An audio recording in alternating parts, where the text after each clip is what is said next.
Thank you again for joining us at Genius Machines 2020 Virtual Summit. I'm James Hansen, Vice President and Publisher of NextGov, the Federal Technology News and Media Division of Government Executive Media Group. And I'm excited to continue today's conversation on enabling emerging technologies like AI, 5G, and the cloud for government's mission. Joining me today from Cisco are Don Lane. Don is a product specialist for Fluid Mesh acquired by Cisco, addressing mining, ports and terminals, and oil and gas. Don has a distinguished background in business improvement through technology, as well as providing wireless connectivity to over 16 autonomous machine environments. Joining Don is Azita Kia. Azita is a technical solution manager in the Cisco Mobility CTO office. She focuses on next generation wireless technologies, including mobility, 5G, private cellular, and heterogeneous networks, working with both enterprise and service provider market segments. And last but certainly not least, Joe Beal. Joe is Cisco's senior defense strategist. Joe focuses on providing integrated solutions for defense that leverage Cisco's extensive portfolio of IT capabilities and solutions from verticals such as manufacturing, oil and gas, and mining. So thank you all for joining me today. Let's jump into it. Don, we're going to start with you first. When you think about Genius Machines, what is top of mind as far as enabling technology capabilities required for such innovative machines? Well, James, thank you for asking. So there are 3 points that are critical. Connectivity, the monitoring and control of the solution, and the data that comes out of the solutions. Connectivity, it's a critical piece of any effective machine operation. It is an often overlooked part of the solution and is taken for granted, to be such a simple process when it's really not. The machine connectivity generally requires one or all three of high throughput, low latency, and fast handoff for a successfully connected solution. The next piece is monitoring and control. This becomes even more critical in maintaining these ever-growing connected environments. A monitoring solution will provide the insight as to the stability of the network and its ability to sustain the connected machine, a critical piece of keeping it running. And then the data aspect of it. As the world has increased in connected machines, therefore there's an increased amount of data that has come along with that. The storage, analytics, and use of this data is critical in sustaining an AI environment. We must be in a position to review, analyze, and provide updates to the AI environment in real time, or as close to real time as we can possibly obtain to remain relevant. And the last thing, as you mentioned, Fluid Mesh, part of Cisco, it's an ideal solution for any moving scenarios for connected machine environments. As a result, the AI is a tremendous benefit, especially at the edge. Fluid Mesh technology has AI machining in its fluidity solution of all radios. Azita, there is a tremendous amount of excitement and perhaps even hype around both 5G and cloud. What makes 5G and cloud particularly useful in advanced machinery, industrial settings, robotics, unmanned systems, and the delivery of AI? James, yes, there is still a lot of hype with 5G, but it's coming along. So to understand 5G, we really need to look a little bit at the history. So 3G, well, first and foremost, 5G is the 5th generation of the 3GPP standards group that builds the cellular standards that basically makes all cell phones run. Now, with the 3rd generation, we basically got pervasive voice on cell phones that everybody started to use. With 4G, we got data on the cell phones that made texting pervasive, and everybody is addicted to Twitter these days, right? Now, with 5G, we are going to be able to get even more cellular wireless, more spectrum. These type of intelligent devices that we have created is going to become more pervasive to the extent that we can now apply these technologies to industrial, sophisticated use cases, as opposed to very simple voice and text type applications. So that's really the promise of 5G. The way that 5G proposes to do that is enhancements in radio. The new radios that are coming out are going to be much more capable of doing more throughput, lower latency with much lower energy profiles that makes their use easier. We are also going, the 3GPP standards have also disaggregated the mobile core, the engine that runs all the cellular network. And through disaggregation, we are now able to use cloud and distribute these microservices across the network in a distributed manner that would enable scale, flexibility, and enable a lot of innovations that weren't possible before. So that's really putting it very briefly what 5G is bringing to the table. So, Joe, what about edge other than mobile access, edge compute, or MEC? So, James, it's really about distributing compute and your compute architecture from the edge to the cloud. It depends on where data is created, where it's used, and where it can make a business or a mission impact. So, edge may be an industrial switch in a manufacturing environment, and you can run an application critical to that process right there. Or it could be multiple machines in a cell, and you're running the application on that industrial switch. An example built into what we deliver is Cisco CyberVision, which runs on the actual switch. The switch has IOX as the operating system and Linux for running a compute application, and that provides cybersecurity capability for industrial systems right there at the industrial environment. So, Zita, pivoting back to you and follow up for 5G, how does 5G fit into the wireless capabilities? So 5G should be looked at as really one mode of wireless. And 3GPP has so far been really dealing with what we call, quote unquote, macro wireless, or cellular networks for mobile phones that are being provided by large MNOs and service providers. There are other modes of wireless. For example, in the enterprises, Wi-Fi that is being defined by the IEEE group is pervasive, that is dominant.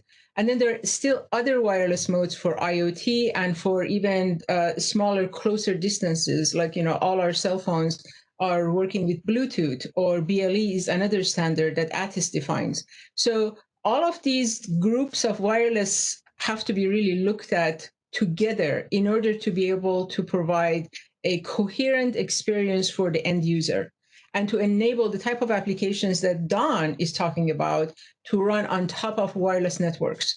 So in Cisco, what we are calling this grouping of multiple wireless heterogeneous networks, and we should really collect wireline in that as well. Our vision is that the future would be providing a network that consists of multiple modalities. It can be wireline, wireless, different protocols, different speeds, different latency requirements, but it would all be wrapped together in a framework with uniform security and policy and management to enable upper layer applications to use those network services with ease. And all of those services would be possible to be laid out either at the edge or in a centralized cloud on a personal device, or very many different types of configurations that we can't even think about right now. So HetNet is how we are thinking of new mode of better wireless going forward. And Don, can you provide a AI use case, an example of how this is relevant for defense? Of course. So as Azita mentioned, HetNet is heterogeneous networks of several modalities, and Fluid Mesh is one of those modalities and a part of that HetNet solution. And Fluid Mesh can provide coverage for any moving type vehicle, whether it be trains or trucks or cranes, planes, all kinds of different things. And one of the examples is a project that we worked on not too long ago, a remote control technology solution at a decommissioned military base in New Mexico. The base was previously used for explosive testing. So the objective was to clear out the base of unexploded ordnances. Previous to this, they were sending people out into the field in a machine, operating these machines to remove these ordnances in the hopes that none of them would explode. So you want to take the people out of it, have a zero entry opportunity to have a more safety oriented solution. So the connection was to provide remote connectivity to these equipment, to remove these ordinances, therefore making the land safe for future development. The big challenge was to deliver a robust wireless connection to those vehicles operating over the teleremote solution, and Fluid Mesh, as part of HetNet, was able to do such. You definitely see the relevance there. Joe, given your work with DoD, can you give a example of how that can be applied, and then maybe also talk a little bit about how you would recommend DoD handling cybersecurity in this type of environment? Absolutely. So the example that Don gave, you could easily see how that could be applied to a naval shipyard or an ammunition depot. So in shipyards, they've had several fires, hundreds of millions of dollars of damage, putting people's lives at risk. You can easily take augmented reality, enhance that Firewatch's ability to see if the hot work, the cutting, grinding, welding, is exceeding the authorized parameters and help prevent those fires. In an ammunition depot, you could take a robotic machine and replace the human in measuring, pouring, and mixing explosives, take them out of that dangerous situation.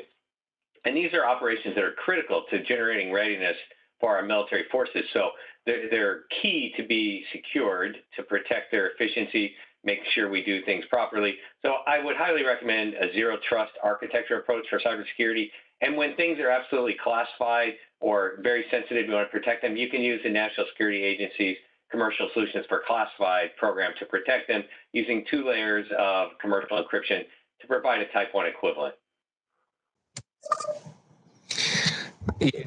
And I think that DoD is definitely heading in that direction. So shifting gears just slightly, Azita, we all know cell phones and tablets are indispensable because of the apps and data we get access to when and where we need them. How is that spread to other application developers? Well, the how is going to be very complex. We can't go over the how here, but imagine the cell phone evolution as sort of a vision statement of where we want to take all wireless applications. And if those wireless applications tend to be, remote experts with sophisticated goggles or equipment that we can't even imagine right now, imagine all of those to be as easy to use as your cell phone, as easy to manage in terms of the life cycle management, updating software pieces or changing parts, maintaining, securing as your cell phone.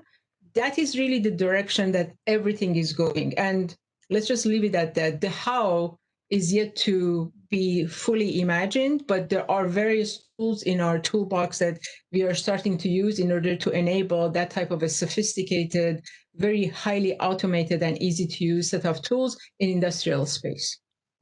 No, thank you for that. And thank you for this conversation. This is fantastic. There is a lot of good stuff here. But Joe, as we wrap up, can you give us, leave our audience one or two or three takeaways?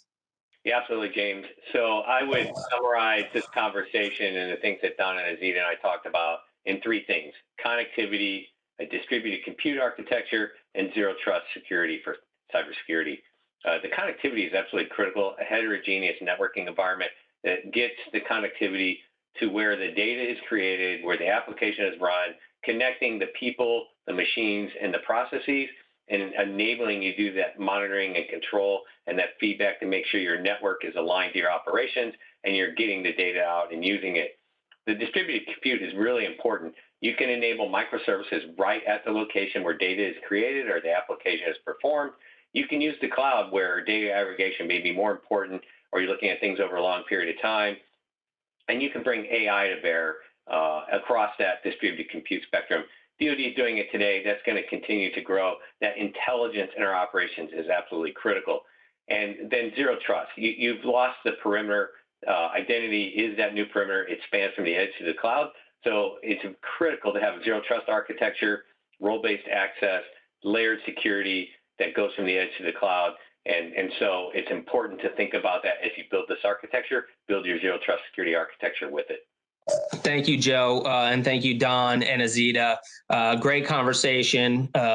Thank you to Cisco for supporting today's event, and thank you, our audience, for joining us. Please stay tuned for our next session. I think you'll hear a lot about what Joe, Don, and Azita have discussed and how that can be applied to joint domain operations.